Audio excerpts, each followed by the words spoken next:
we're moving on with the agenda now to a plenary panel session, which I am actually introducing, and then I am actually chairing.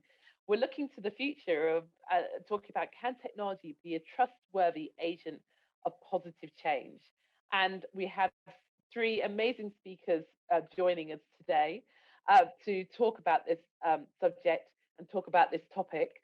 We have had a few speakers, unfortunately, who are not able to join us today, but we have plenty to talk about. Please do keep your questions coming. So I'm just going to kick us off with why I'm so thrilled to be sharing this topic, because I think we were reflecting on, as Anthony Walker said at the beginning of today, this is our 5th digital ethics summit. So it's been 5 years since we started these summits. And we were reflecting on this when we were planning the summit. We were kind of looking ahead to, rather we were looking back at what we've seen happen in the last 5 years, and we might touch on that today as well. But then also we were starting to look ahead to what the next 5 years means. What's next, and how do we get this conversation right as we move forward? And we were pondering and asking whether the technology industry, looking at where we are, can really earn the trust of the public going forward. And how can AI and other technologies really be considered an agent for positive social change? And if it can, what will it take to get this right as we move forward? We know the digital ethics conversation has matured significantly in the last 5 years. We've heard about that already today from many people. We've also seen through the COVID and through the pandemic, the transformative positive potential of technologies such as AI and others to really help people in their everyday lives. So given the potential of these technologies to be a real power for good, as well, of course, as Stuart Russell, if you have seen the Reef lectures, talks about to really change society and change the way that the human and mankind will develop going forward. Real change. What will it take for technologies to prove that they are trustworthy in the years ahead? And we wanted to couch this in looking ahead and what the future may hold. So thinking about, we want to touch on how can we ensure that all systems are able to take advantage of these technologies and the benefits that they offer? What kind of changes may be required within the tech sector, within the policy landscape and wider to get this right? And of course, how can we ensure that the views of all people and backgrounds are considered as the role of technology expands into increasingly ever more all aspects of our lives? Now, that's a big topic, I know, so don't worry, we're going to take it step by step. But I have an amazing panel who are going to help me in this discussion.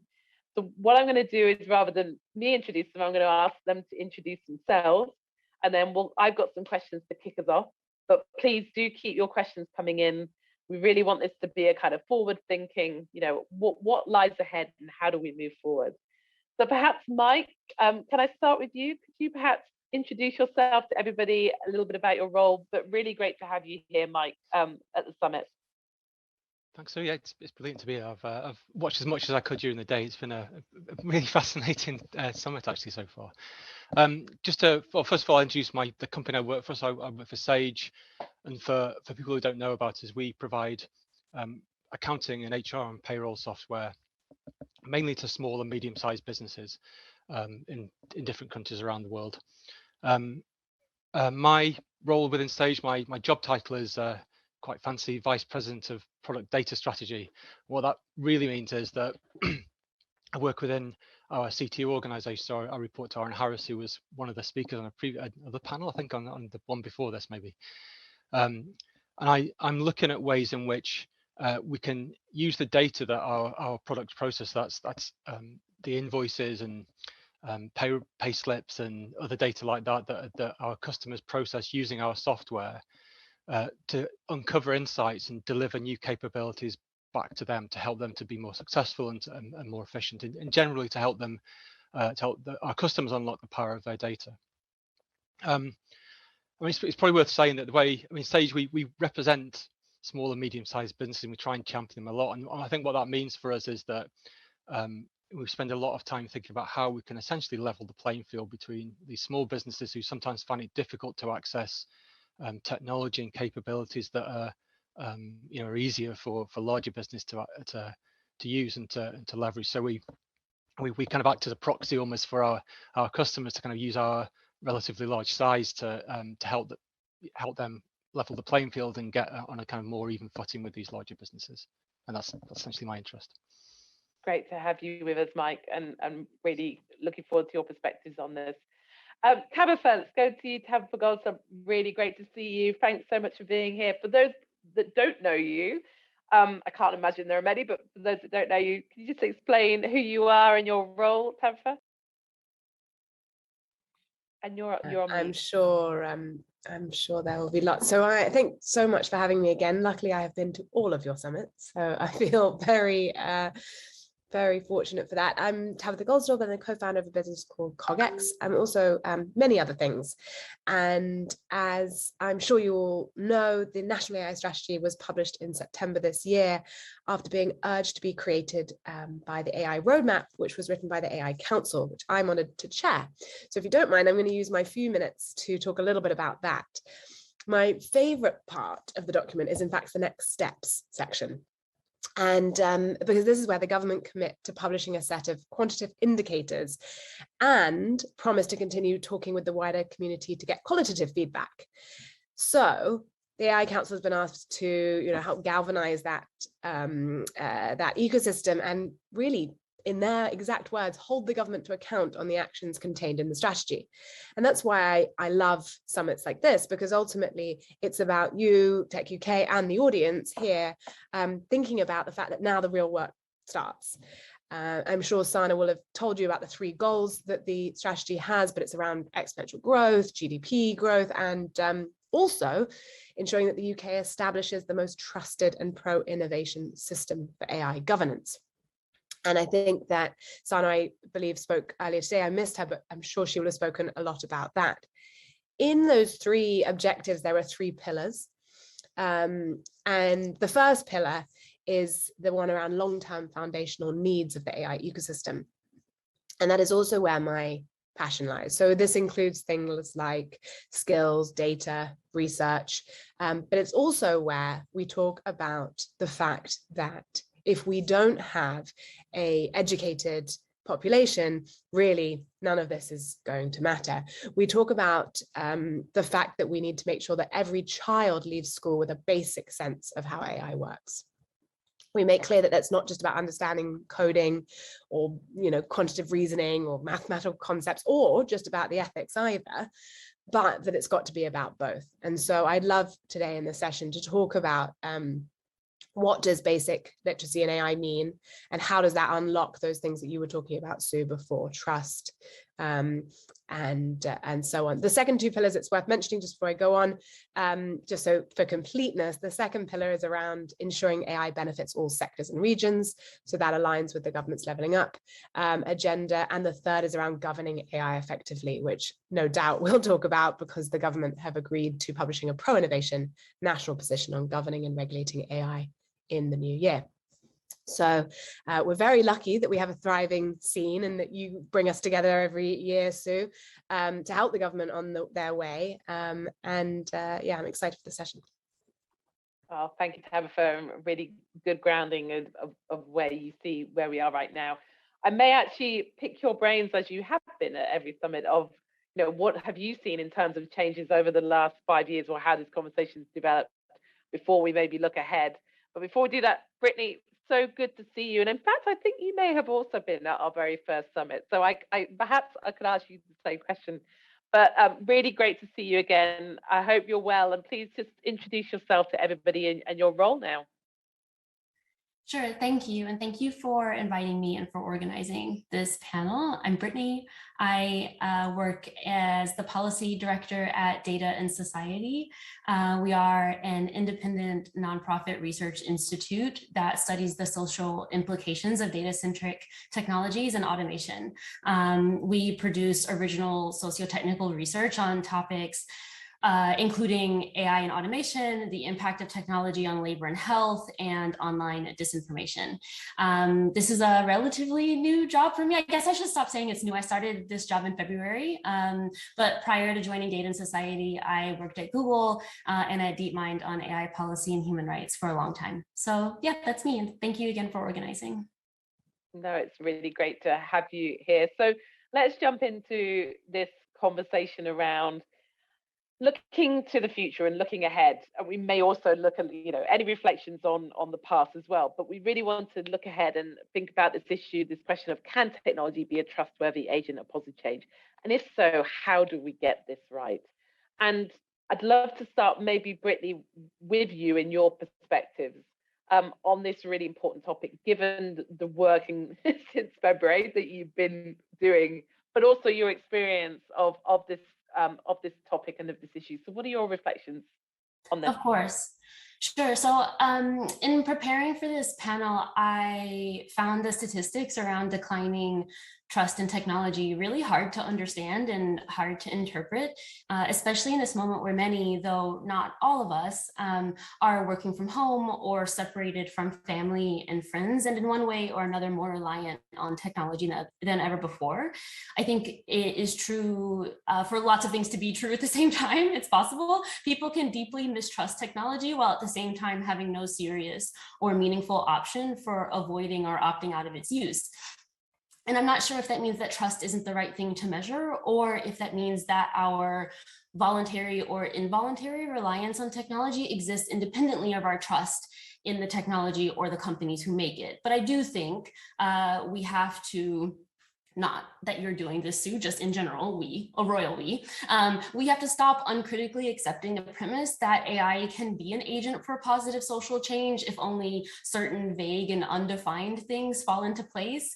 I think that line of thinking accepts a certain amount of dysfunction and harm in this field just as the cost of doing business. And I'm personally and professionally unwilling to accept that, or to create false equivalencies between good and bad AI.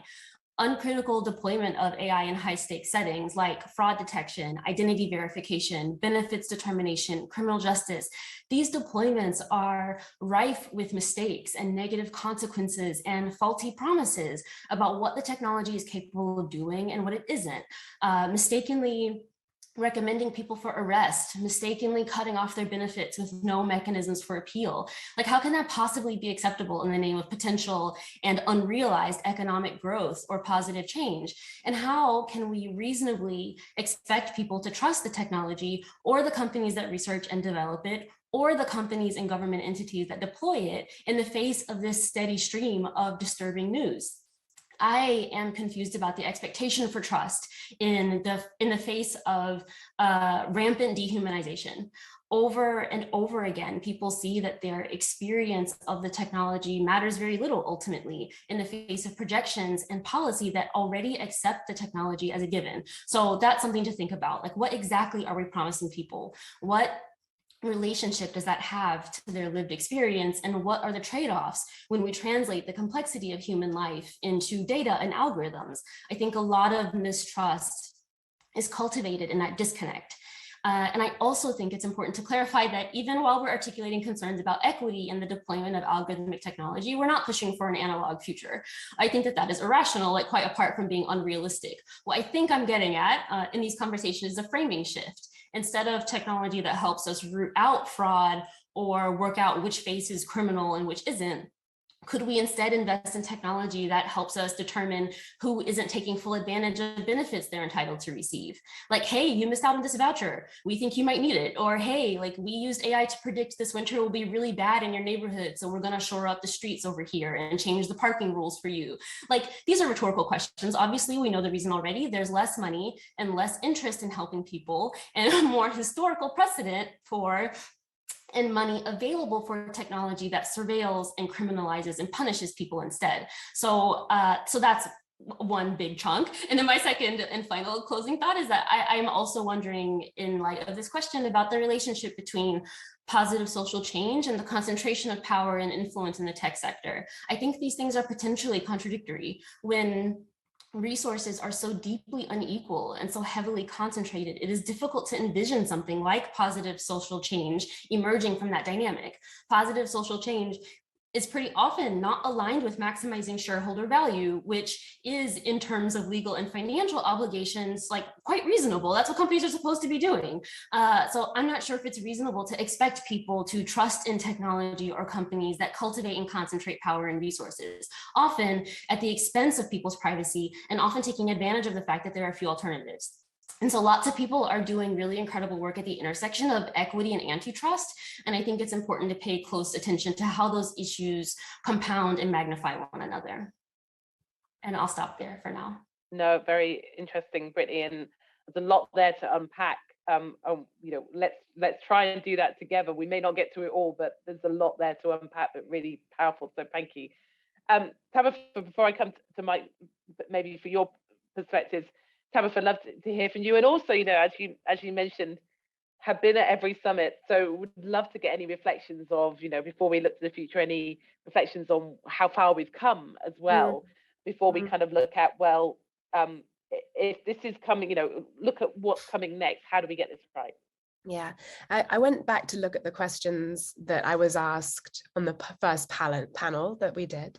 And one of them was, who should take the lead in moving this discussion forward? Industry, government, research community, or other? And I remember feeling like I wasn't quite sure of the answer then. And that to me is quite interesting, because 5 years on, it's so clear. It's so much clearer now where the responsibilities lie. And just hearing Brittany again, I'm like, thank God. I mean, what's happened in the last 5 years in terms of, I want to call you an activist with like the most heartfelt thing, but others as well. I mean, the number of people that we've seen come to the fore in the last 5 years who are calling all of those different people out for not playing their part, industry, government, research community, and obviously others. But I think that shift in responsibility has changed, and people are being held to account more. Obviously, we're not there yet, but I thought that we would see regulation quicker, which just shows how naive I was. But we are seeing regulation, I imagine, at least in the next year, if not 2 years. And we're seeing the UK trying to forge ahead. I don't think I expected 5 years ago Brexit, but I think that we definitely are in a scenario whereby government now know that they have to play a role in this. It's not just like, let's take GDPR and do as Europe does. So looking back, I'm disappointed we haven't been able to make more of the framing shift that Brittany said, but it's not surprising considering the structural powers that are at play. And so until we break down the things that Brittany is talking about, we'll be standing here in 5 years' time again, and Brittany will be shouting exactly the same rhetoric. And that's what scares me, is that the question around who's responsible for this, we're only just figuring that out. So although I'm optimistic that we've come a long way in the last 5 years, it's really not even nearly as far if we want to actually make the changes that Brittany's talking about, rather than just have more, have less techlash, have more products be bought, which I think is sadly the bar that many people are setting for this, rather than the bar that Brittany's setting and others are setting in as well, where we're saying, no, actually, we can ask for a much better future. So yeah, I'm optimistic and rather disappointed at the same time. Well, thank you. Really good reflection as well, and of how far we've come. And I think we've had a similar sense throughout the day, actually. Mike, would love to come to you, and I'm thinking about this in terms of, obviously, Sage, in your role in terms of helping SMEs and organizations to be able to use AI and other technologies that will, bring a positive change to their business and what they're doing. So just wondered on your reflection, looking ahead, what you think might be coming next from that perspective, and also, how do we help perhaps not just the public, but SMEs and smaller businesses or the people that you engage with to think about, technology and AI and others to be a kind of positive agent of change? Well, I was listening carefully to Brittany's kind of quite interesting comments she made. I just wanted to come back on one point, which is about the shareholder value. And I think I think it is possible that for some businesses, their kind of ethical stance and their ethical and sort of social program is either doesn't support or is in conflict sometimes even with their business models. And I think that is I would say that's a fundamental issue and a real barrier to trust. But it doesn't have to be that way, I would say. I mean, when we do research with our customers, they expect us to be behaving ethically. So we did surveys, and more than 95% of them think it's important that we kind of behave in an ethical way in all sorts of different ways. So we treat our own employees ethically, we do ethical sourcing. I mean, really quite sort of sophisticated view, but uniformly very strongly positive. So I think in terms of alignment, I mean, if we're going to listen to what our customers say, then inherently we're going to have to behave more ethically. I don't think we're kind of particularly unique in that. But I think what we have done though, which maybe some other tech companies haven't done, is we've been very, very careful to make sure that the way that we talk publicly about ethics, digital ethics, is aligned with the ESG strategy and is aligned with our business models as well. So I mean, as I mentioned, our our kind of core commercial activity as a business is helping SMEs in various different ways, and our ESG strategy aligns really well with that. So it has three pillars. I mean, one of them is sort of very relevant to this point, which is it's about helping entrepreneurs who are coming from digitally disadvantaged groups. So that might be minority-owned businesses in some countries, or in some countries women, but different sort of disadvantaged groups. And you can see how that, because our kind of core commercial mission is about helping small businesses, it's really quite a natural and small step to go to when you get towards our kind of like more societal purpose. And I think that's really important for us. We've as a business, we spent a really long time thinking carefully about what how we frame that, and what we've landed in is something which essentially allows us to behave in a way that people expect us to, based on what we've said. So we say we're a champion for small businesses. Our kind of purpose and our business model is around helping small businesses survive. So survive and thrive and knocking down their barriers, and that's a really natural extension into our ESG world. So we have this end-to-end kind of joined up thinking around that.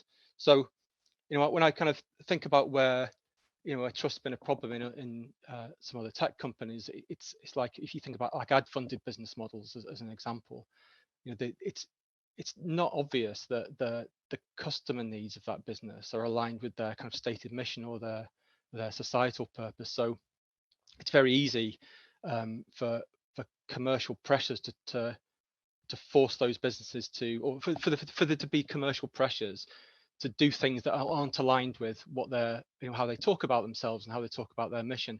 And I think it's those cases where businesses behave unexpectedly is where trust is broken. I think, as an example, if you expect ads to get targeted on you based on your browsing history, well, that's not a jarring thing. And when that happens, you think, okay, well, yeah, I expect that, and it gives you an option. You can just not use those services if you don't want to use them, right? So it gives you some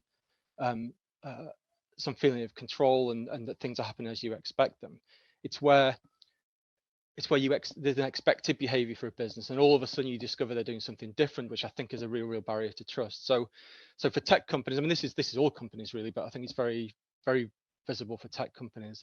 I think to work hard to have that alignment between mission, business model, and the societal mission that you have is like critically important for trust. I think doing that, we can become a positive agent. Really interesting. Thank you, Mike. And actually, this leads me on to a question I actually wanted to ask around the kind of not just the narrative that I think we've talked about where we are right now, but the kind of conversation around trust, particularly. And you've all kind of raised the issue of trust. So technology, in my mind, is going to be an agent of positive change. Public trust, of course, is key. But I think that the public conversation about the risks and benefits of technology innovation and often become quite binary. You know, tech is either portrayed as a force for good or a force for bad. And I'm just wondering, particularly as we move forward and as we think about how we need to progress this conversation, given where we are right now, do you think, and perhaps Tabitha, you know, love to come to you first. Do you think there is a potential to move to a more nuanced conversation around, you know, that kind of that it's not as binary. It's, you know, it's a more detailed conversation. Do you think we've laid the groundwork? We've got the capability and the capacity to have that conversation now, or are we still missing something that we need? I think it depends who sort of like the we of that statement is. I think that we can't ever hope for, you know, science fiction, as we've got in the next section, or the press to not be binary. I think that's just sort of, that's the world in which we live in. So we as practitioners and people who work in this have to think more about how to make it more nuanced. But I think we're up against we're up against the fact that to make things simple, things get more binary, and I'm kind of more accepting of that than I used to be. I used to be furious, like, you know, Stuart Russell's new lectures, the BBC portrayed the whole thing as like doom, all the end of the earth, and I listened to every single one, and that's not what Stuart Russell's lectures were about, and that made me frustrated. But I am now less hopeful that that's going to change. What we have to make sure is that Stuart Russell himself and others that work in this area, in the area, are being less binary. I think we've seen some shifts, quite interestingly, from like the rhetoric around online harms to safety, online safety and safety tech. And I think that has been a good shift, because people start to think about what they want to see rather than what they don't want to see, while still obviously removing what they don't want to see. I think this question, and I have no answer for, is going to come up a lot next year, because the way that the EU have described their regulation for AI is all around harms, and very specifically trying to work out what a harm is, and making it quite binary, and needing to make it quite binary in order to regulate. I don't think the UK will make I don't know, but I can't imagine the UK will make as a binary decision. So I don't have an answer at all. I just spoke about all the reasons I don't. Sorry. No, look, this is a conversation, and I think, you know, if we had all the answers, we wouldn't need summits like this for conversations, right? Yeah, I could have been more useful. I just can't think of it. You're doing fine, because these are tough questions, right? These are hard questions, but I think, and you know, Brittany, I'd love your views on this in terms of, you know, if we need to, do we need to have a more nuanced conversation, and if so, how do we do that? And to Tabitha's point, how do we do it? Who is the we? But I think, I don't know about your sense, but I think we have, like, you know, we know the issues now, we know the topics. Somebody said earlier today that this is where the hard work begins. And perhaps, do you think that's true? We're really in the meat of these really quite, you know, challenging, difficult questions that we need to find way forward with. Yeah, I think one of the most important things we can establish and maintain, especially within government, is a more nuanced and grounded understanding of what AI is and isn't, and to facilitate more engagement around the technical and ethical limitations of the technology. Lots of us have had this experience. We get to Parliament or to Congress and we launch into our research and our talking points, and then somebody says, like, wait, what? A computer can do that? Like, I have no idea what you're talking about. And then you're like, oh, right, okay, I need to start over. And I think because some of us have been having this conversation about the importance of AI, the value of AI, the problems with AI for so many years, it can be easy to forget people have no idea what we're talking about. And that is completely valid. It is fair, and I think quite reasonable, that people are still getting to grips with it, exactly what this technology is and isn't, especially in the light of what I was saying about high stakes deployments of AI and algorithmic systems. At the same time as those systems are being rigorously researched in both corporate and academic settings. So I'm in favor of, and also like personally working on, more resources and discussion about the basics, which I think is more than just educating people, but about us expanding the coalition of people and organizations that are participating in the conversation about the technology in terms of where the benefits can be maximized and where the harms can be prevented and mitigated. And I think without a nuanced conversation about the technology is not possible if we are all still grappling with the basics about what it is and what it isn't. Yeah, very interesting. Mike, love your perspective from an industry point of view. Do you think we still need to make that, that case and explain the benefits, and as Brittany said, what data driven, what AI technologies are and what they're not? And do you see that from your kind of world, that we still need to have? Am I moving ahead too quick? Basically, do we still need to have that conversation? Well, I mean, from a sort of practitioner and a business perspective, and there's obviously there's a there'll always be some businesses that are leaders in this and some that are trailing. I think from our perspective, how I reflect on where we've come from in 5 years. I think 5 years ago we were having quite deep and sort of nuanced conversations in the business about what principles we would apply to our use of data and our use of AI. But that was essentially being conducted by thought leaders within the business, so quite deep thinkers. Where we've shifted to now, I think, is that debate has moved from talking about the principles to like much more pragmatically, well, how do we apply this then? Okay, so we're thinking about launching this new online product. What does it mean? How do we apply those principles to thinking around this product? And we're looking at we're sort of both challenging the principles that we've established sort of 3, 4, 5 years ago and saying, are they still right? Are they still current, and so on? But I think what's very striking is that debate is first of all more pragmatic, but much wider within the business as well. And I think it's probably not a coincidence that the kind of introduction of GDPR and other privacy regulations kind of happened at the same time as this sort of this evolution's happened as well. So just in general, people are more aware of these kinds of privacy and other types of issues than probably we were a while ago. So yeah, so what I see is a mainstreaming essentially of the debate around these things within our business, and I kind of certainly more awareness from our customers as about that. And I think kind of almost to Brittany's point, that the more people are talking about that, the more likely you are, I think, to get a kind of nuanced understanding of it and a sort of nuanced debate about it. But I'd be relatively positive. I kind of think quite a lot about where we've come from in the last few years, and it's really quite striking the number of people across our company who are kind of engaged in these kind of discussions now at a really, I think, quite mature way. But it's not to say that we've solved all the problems. We still have many discussions about and sit and at the end of the discussion sit staring blankly at each other about how we might remove bias and how we might kind of improve diversity both in our discussions in our teams and so on. So we definitely haven't solved all the problems, but I think from the point of view of the quality of the debate and the breadth of debate, we've definitely come on quite a long way, I think.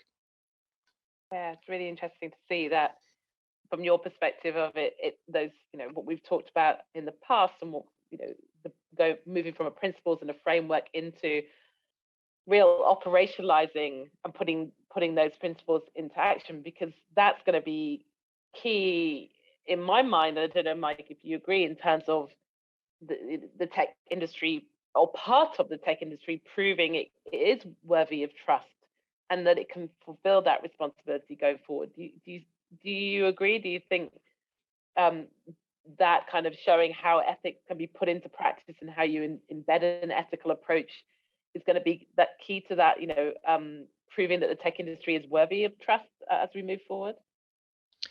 I mean, yeah, I definitely do. And I mean, the difficulty in a sense is that while we can talk publicly about principles that we have, and we can come to summits like this and talk about it, those discussions where really the decisions get made about what will we actually do and not do. Those things are not public. They kind of happen in, they've got commercial sensitivity around them and so on like that. So the and then out of the other end comes the kind of product of all that. So there's a kind of quite a lot of kind of mystery essentially, or like shrouding around the what goes into that conversation and the outcome of that conversation. So so where we get it, if and where a company like us or anybody else gets that wrong, it's often quite difficult to for somebody who sees that mistake to appreciate that there might have been a sort of long and genuine and heartfelt discussion that's gone into it. I'm not saying it's always the case, right? But I'm saying that there's this kind of quite there's a bit of a disconnect between, or invisibility between, what companies do and what they say they're going to do, and it's kind of hard if you're not on the inside to see those things happening. So it just goes to say that we have to take that really seriously. Kind of to my point earlier on, we have to have these conversations and make sure that they're genuinely guided by principles. What do I mean by that? I mean, so in our case, we have a lot of data, and we very commonly get requests from different organizations, governments and others about, can we share this data, usually for reasons which are good purpose, right? They're not normally, they're usually always legal, or usually legal, and not and usually positive things. But we still, it's for us to have a genuine debate about, okay, well, this might be a genuine, generally a good thing, and it's certainly legal, but does that mean we should do it or not? So, and we have quite long, healthy debates about that, and sometimes we decide not to go ahead with that for whatever reason. Other times we decide to go ahead with it. So I probably won't talk about the ones we decide not to go ahead, but our recent go ahead one is we're doing a project with GOFCO, which is associated with Edinburgh University, about trying to understand how smaller businesses are impacted by late payment from larger businesses. I mean, again, this goes, talks very much to our kind of SME on small entrepreneur kind of leveling up and breaking barriers type of mission. So we kind of look at that and we think, well, first of all, it's very aligned with our mission. Second of all, we can easily map that onto benefit to our customers. So that's the kind of thing where it makes it quite easy for us in the end to decide we'll go ahead with that. Whereas there's other things where it's, maybe it doesn't perfectly align, or we can't see, well, it might be in the common good for SMEs as a whole. We can't necessarily map it back to our customers. So we think quite carefully about how would, in the end, it comes back to if we did this and our customer didn't know about it and found out, what would they think, right? Would they think, why did they do that? Or do they think, well, yeah, sure, I'd expect them to do that, that's fine. So we trying very hard to do that. Thanks, Mike. Really interesting in helping to bring this to life as well, in terms of your perspective and your viewpoint. So thank you. I wanted to touch on also, we talked there about industry's responsibility and how industry can prove it's being trustworthy. And Tabitha, you raised the national AI strategy and the work of the council and the conversation. I just wondered, and Brittany, I'd love your views as well, obviously not just from the UK, but from your view of what else you see, the role of maybe policymakers and regulators to help improve perhaps trustworthy of technology, or their role generally over the next 5 years, to as we look ahead, and how do we get this right? So around that kind of trustworthiness and that positive change. Tabitha, I'd love your views or thoughts of where do you see the role of policymakers and regulators in this space and in this debate as we move forward? It's a good question, and one that I've mulled over a lot recently. I gave evidence to the Lords on exactly this point, and I think there were two things that I learned in my kind of quizzing the community in order to get the right answer for the Lords. And one was around the regulators' capacity of understanding in the space. And so the Office for AI have appointed the Alan Turing Institute to write a report on this. So it's Cosmina and Helen's team. don't know what's wrong with me, I can't remember anyone's name. They have been looking at the common needs in order for regulators to be able to actually think about how AI is going to affect them. Because if you think about regulation, we've got many options for how policymakers and the lawmakers will decide how this is done. But effectively, the current model is that it's being done via the individual sector regulators. But in order for that to work, you need mass upskilling. Just like Brittany was saying, you get to the in front of the right person and you think you're having a conversation on the same level, and suddenly they don't even know that the technology can do that. And that I think is what we're seeing with regulators, where they can have very high level conversations and sometimes very deep conversations, but actually there's still not a common capacity across all of them. And so the Turing will be recommending that there would be a hub where people can come together and sort of learn about these things. And I think that will be vitally important. The second gap, I think, is the engagement with startups. So one of the things that I've found in hindsight, I hear a lot, is how GDPR benefited effectively the big tech giants that it was meant to be containing. I can't think of a good word. Because they had the money in order to navigate. But it's the smaller companies that weren't able to. And I think that in order for us to get the regulation right, and in order for policymakers to make the right recommendations, we need to engage more with the startup ecosystem. And the most recent report from Atomico, they do their State of Europe startup ecosystem report every year. It shows that regulation is actually the second biggest concern for founders, which comes after funding, obviously, but before talent, which I was really surprised about. It becomes before, Brexit, COVID, all the things that you might have considered to have been higher. And that is the first year it's even been in the top 5. And so all of a sudden, I think we're in a different discussion now. In answer to your question, it's like, if we don't involve everybody in the process of this, then it can't ever be trustworthy. And I think that in the past, startups have been famous for the move fast and break things, and that's just no longer, thank God, the popular way to be. And so I'm hoping that gets us better products like the ones that Brittany was talking about. I mean, I want the one that can tell me, can move the city around for the people who need it the most, rather than the people who need this, for example. But we're not seeing that today. Really fascinating, Brittany. Love your views and thoughts on this from what you see from kind of the role of policymakers and regulators as we look ahead. Sure. I think just a quick answer. I agree with Tabitha's comments so far. I think the role of policymakers is to create and enforce laws and regulations that keep us safe. I apart from being a policy director, pay taxes and I want to be safe. I want public services delivered efficiently. And I expect the people that I vote for to do that. That is their job. And I think right now they are just simply not able to do that for a variety of reasons. They're not able to do it despite, I think, a lot of really, really good efforts.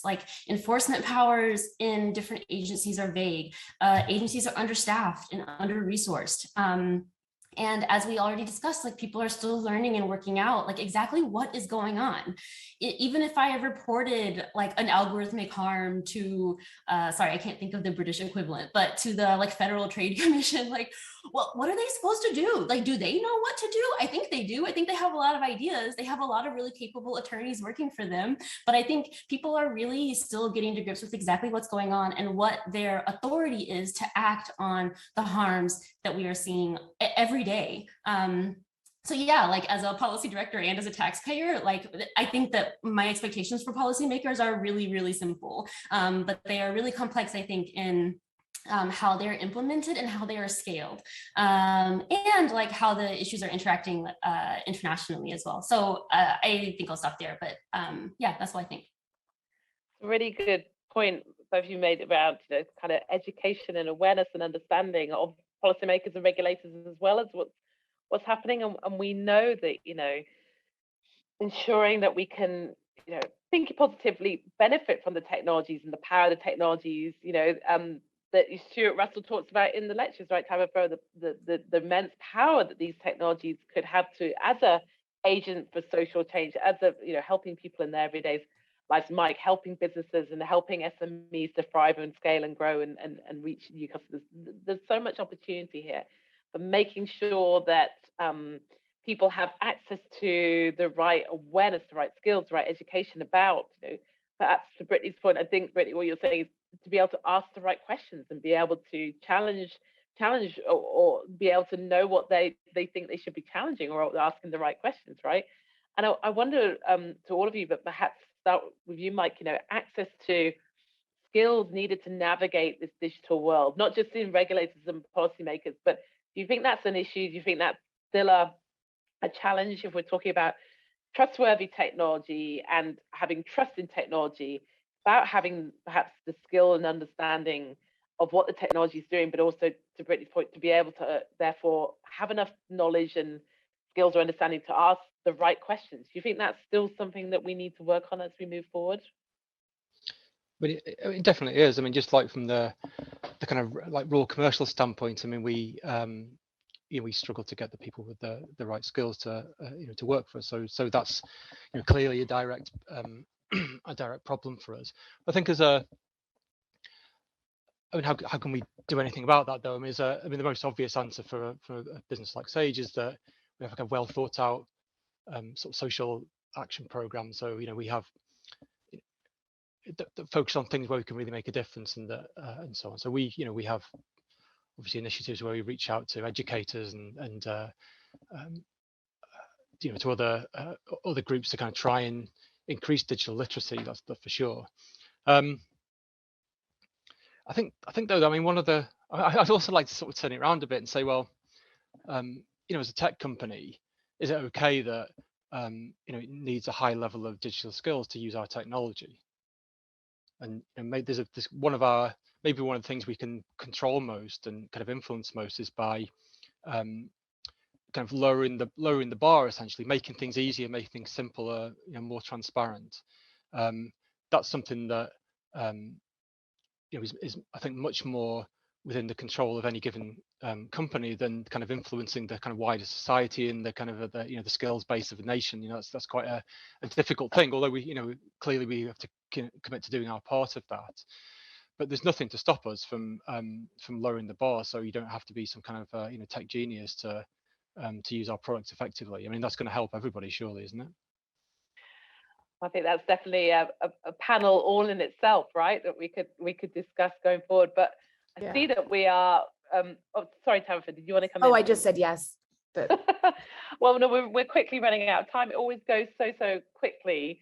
I had one final question, if I may, to pose to you all before we wrap things up and we move to our final panel of the day, which I know, Tabitha, you're sticking around for, which is awesome. But to you also, and this is kind of a cruel question, but I just wanted to ask, as we wrap things up, and we, you know, this panel is about looking ahead. You know, the summit this year, it's our 5th summit. We've been looking at kind of where we've got to in the last 5 years, but also we want to look forward. And in the next 12 months, or even, I'm going to be fair and open out to the next few years, what is the one area that you would all like to see real progress in this conversation on digital ethics and what we've just talked about? Where should we be focusing our efforts in 2022? Perhaps go to Brittany first. Oh, sure. Okay. I am really optimistic about the future, but I am going to be talking about racism for a minute. I think we need to prioritize, and a lot of people have heard me on this soapbox before, so apologies. But I think we need to prioritize in the next 12 months a lot more work at the intersection of racism, science, and AI. There is a clear and harmful disconnect between what we are taught about scientific neutrality and objectivity and science's long history of legitimizing and perpetuating racism. And I think this is deeply connected to AI research and is the historical context that this research is happening within, especially as we are seeing more powerful breakthroughs as AI is applied to canonical scientific and biological questions. Even the concept of intelligence, whose ideological legacy is deeply implicated in the creation and justification of racial hierarchy, remains critically unexamined by major labs working to artificially recreate it, and that's a serious problem. So I think investing in and focusing on interdisciplinary research that can help us understand and navigate and repair that legacy in future work needs to be a bigger priority. Otherwise, we're stuck in the same harmful and inequitable cycle in which powerful Western white companies and governments research and deploy scientific and technological breakthroughs in ways that either maximize shareholder value or that just benefit their own populations, with only belated acknowledgement or apology for not thinking in advance about how to effectively or equitably share and distribute those benefits. We have actually historically never been good at this. We are currently not doing a good job on the medical miracle of COVID vaccines, for example. So there's no reason to magically believe that somehow AI will just sort itself out. So being more explicit, being more strategic about those historical failures and what we can do to prevent repeating them, like developing impact assessment methodologies and investing in socio-technical research, could be a really positive step forward. Really powerful, Brittany, and thank you for raising that really powerful point. Thank you so much. Tabitha, over to you. I obviously agree with Brittany. The thing I'd like to see happen in the next year is a much bigger focus on data and AI literacy for young people.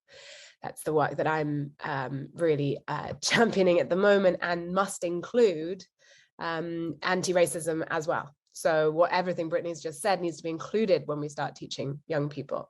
And when I talk about teaching young people data and AI literacy, I mean that full spectrum that I mentioned earlier, from thinking about the programming all the way through to the ethical considerations, and it needs to be across our curriculum. And I really care about that in the UK at the moment, but obviously that needs to be a global challenge that we do together. Yeah, absolutely. Two amazing points. And then finally, Mike, where would you like to see progress in the next 12 months going forward?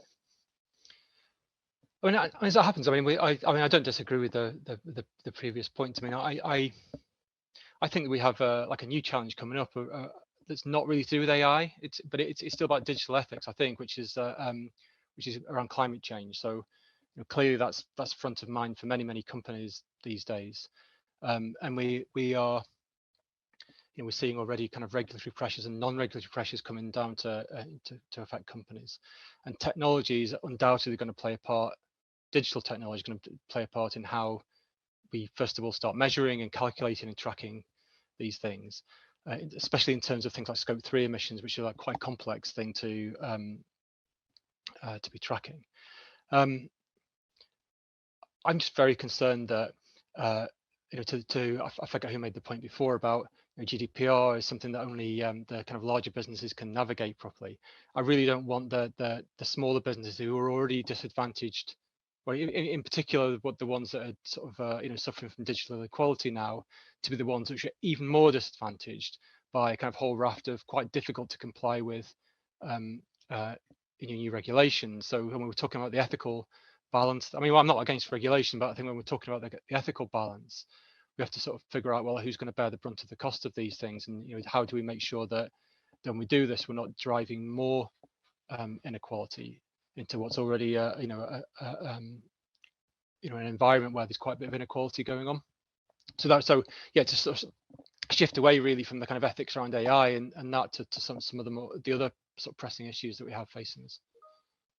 No, absolutely. Three amazing points for us to finish the panel with. So thank you so much. And I will say, particularly from my point of view and all the Tech UK staff who I know are listening in, we will take all of that away and think about what that means for our work next year and going forward as well. Really important steers. And I thank Mike Goodwin, VP of Product Data Strategy and Technical Fellow at Sage Group, Brittany Smith, Policy Director at Data and Society, and Tabitha Goldson, who's sticking with us, but co-founder of CogX. Brittany, Tabitha, Mike, thank you so much for all your insights and all your knowledge and all your experience that you brought to this conversation today on some really big topics and discussions. So thank you so much, and a pleasure to have you with us.